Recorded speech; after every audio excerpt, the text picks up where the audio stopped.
Hello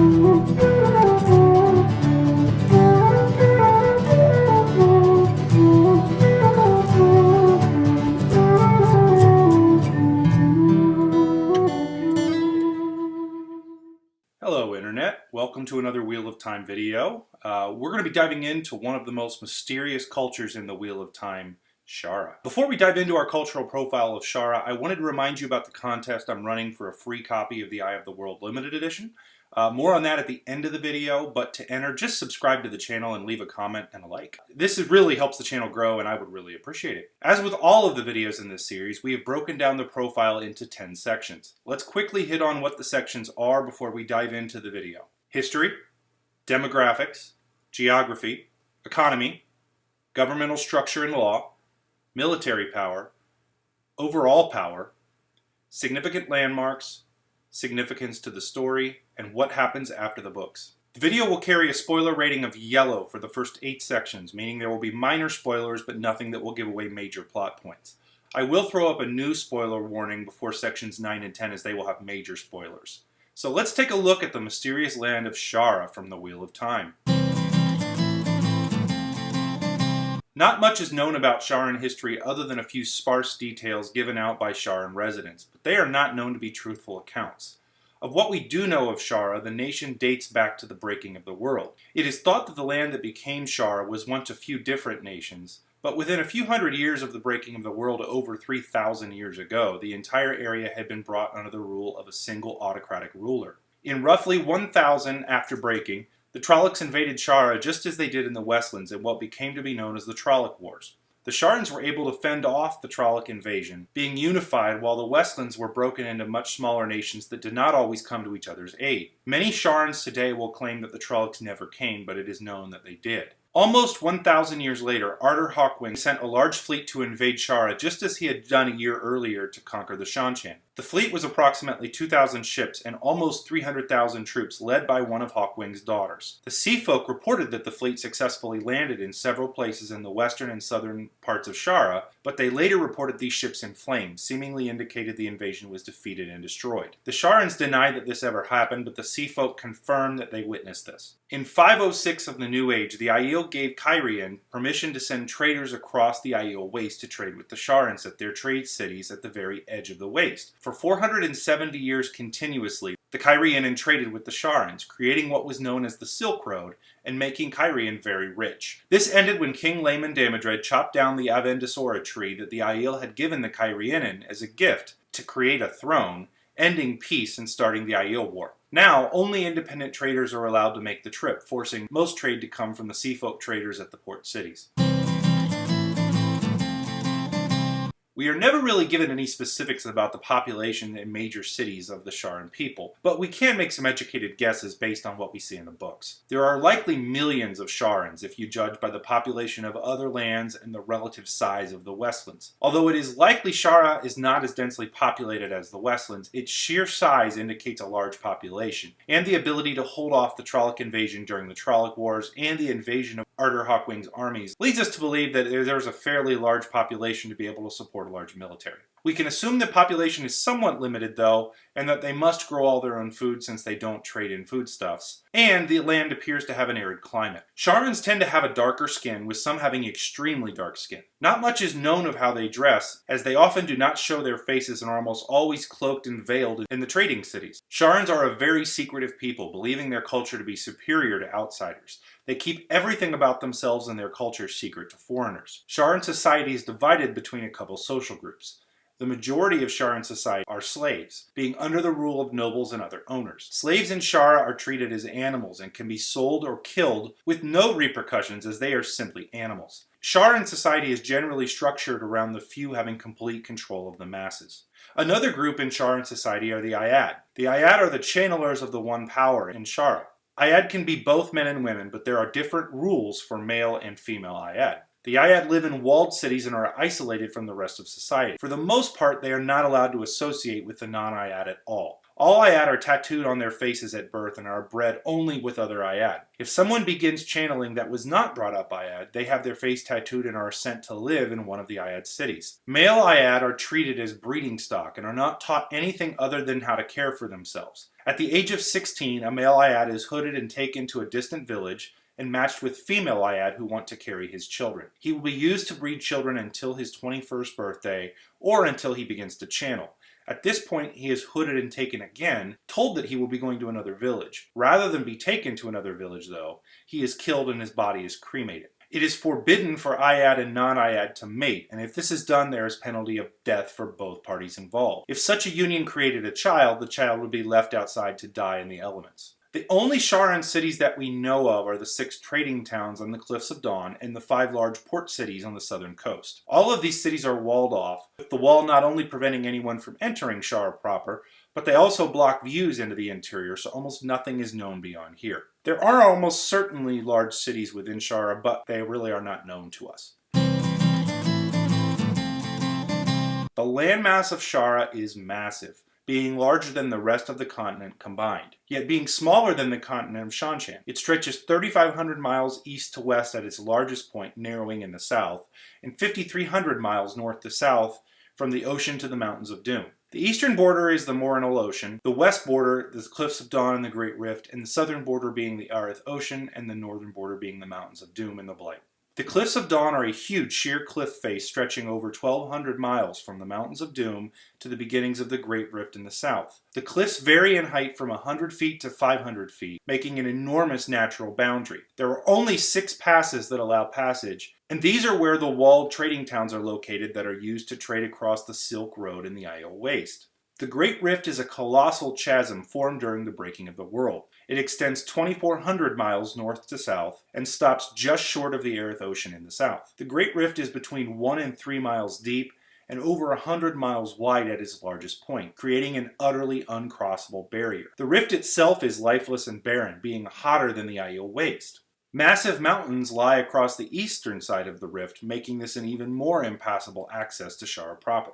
The interior of Shara is unknown, but it can be guessed that there are large rainforests in the interior based on the geography. The mountains and the Cliffs of Dawn on the western border must keep wind and moisture from reaching the Aiel Waste, causing it to be the desert that it is. This would cause there to be near constant rainfall in Shara, creating areas that would likely be dense rainforest. The eastern coast of Shara is largely unexplored except for a few seafolk vessels. Sharan channelers will destroy any vessel that comes near the eastern coast. Aside from a few mountains and hill chains, the seafolk report nothing of note is visible from the coast. Much of the economy that we know of from Shara is the trade of silk and ivory, of which they are the only source other than Shanshan. This trade is conducted at the walled trading towns on the Cliffs of Dawn and on the southern coastal port cities. The Sharans are known to be renowned liars with trade. Because they believe their culture is superior, they do not believe foreigners deserve to be told the truth about anything, including the goods they are buying. Traders typically learn to check their purchases carefully. For example, when buying silk, the bolts must be unwound and checked from beginning to end to ensure the full length is given and the material is the same throughout. No one would do business with Sharans if not for the extreme profitability of the trade in silk and ivory. The seafolk, being notoriously difficult traders themselves, are really the only people that manage to trade anymore with Shara, as they can deal with the Sharans. The Sharans claim to have been one nation, completely at peace since the breaking of the world, with no rebellions and no wars of any kind. While we do know that this is not completely true, it does appear that the Sharans have a history of autocratic rule that appears to be unbroken at this time. The land of Shara is ruled by an absolute monarch. If the ruler is a female, the monarch is called the Shabon. If the monarch is a male, he is called the Shabote. The Shabon and the Shabote select a mate and then rules absolutely for a period of 7 years. At the end of this 7-year period, if the monarch dies, passing the rule on to their mate, who then selects a new mate and repeats the cycle. This is said to have continued from the breaking of the world and is the will of the pattern. In actuality, it is the female Ayad that really rule. Although outwardly the Ayad are the servants of the ruler, it is the female Ayad who will kill the ruler after 7 years, and they control access to the ruler. The female Ayad are allowed to leave Ayad cities only in service of the ruler, which everyone assumes is the case, so essentially female Ayad rule the land. In regards to laws, the aforementioned laws pertaining to the Ayad and their mating and cities are the only ones that we really know about. It is not permitted for Ayad and non-Ayad to mate, and the Ayad are supposed to be confined to their cities. It is also a law that outsiders are not permitted into the country and are not permitted to learn of the Sharan culture.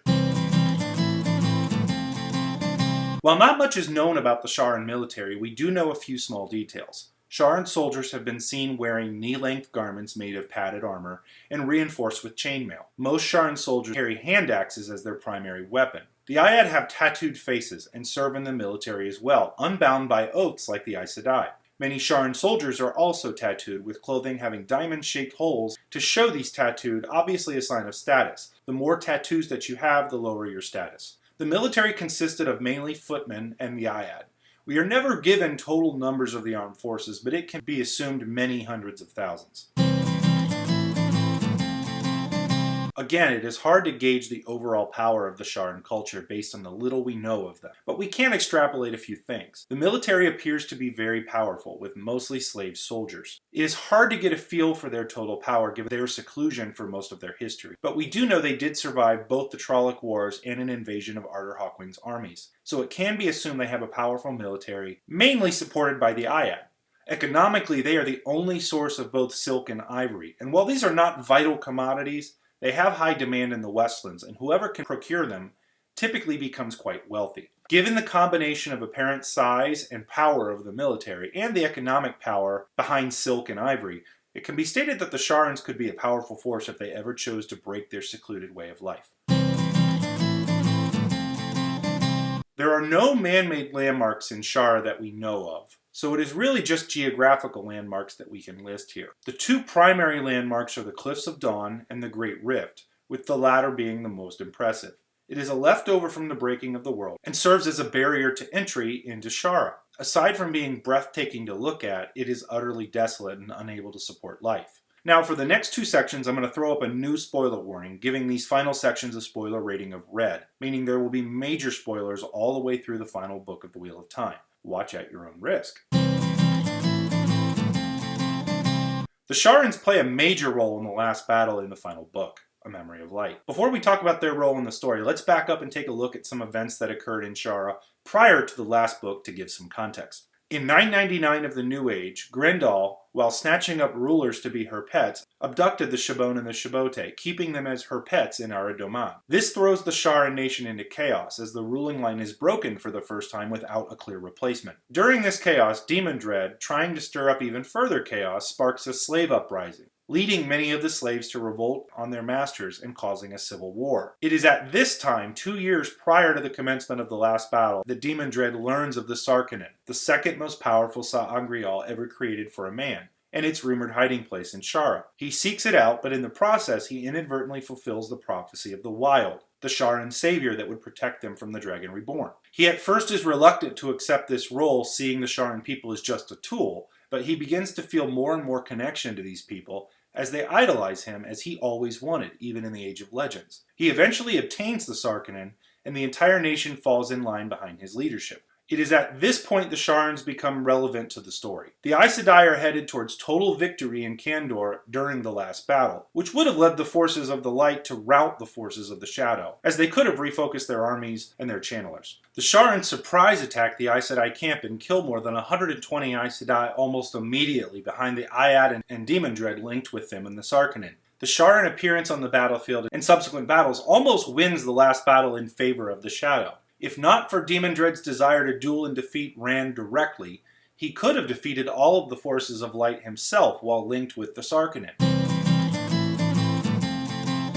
So what happens to the Sharans after the last battle? Well, here's what I think. At the end of the last battle, most of the Ayad are dead, killed by Egwene with the Flame of Tarvalon. The Wild is gone, and most of their government is destroyed and the slaves freed. I believe the secrecy they operated under previously is also gone, because the widespread knowledge of traveling now makes areas that were previously inaccessible much more accessible. I think there will be a conflict potentially between Shara and the Westlands, as the Sharans fought for the side of the shadow, and they are so different culturally from the rest of the nations, even the Shanshan. The Sharans are also not subject to the Dragon's Peace, and therefore may be a source of conflict, but much of their military that we know of is destroyed, as well as many of their channelers. It is possible with a more open culture and exchange of ideas, slavery will disappear and the basis of their culture will cease to exist, potentially opening the door to more peace as well. So that's it, my examination of Shara. What do you think? What did I miss? What do you think happens to Shara at the end of the books? Please leave a comment below and don't forget to subscribe and like the video if you're enjoying my content. I am giving away a free copy of the Eye of the World Limited Edition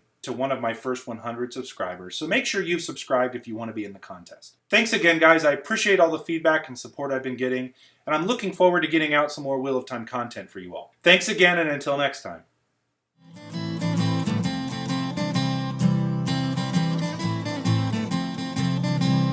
Tinker in the kitchen with a job of work to do.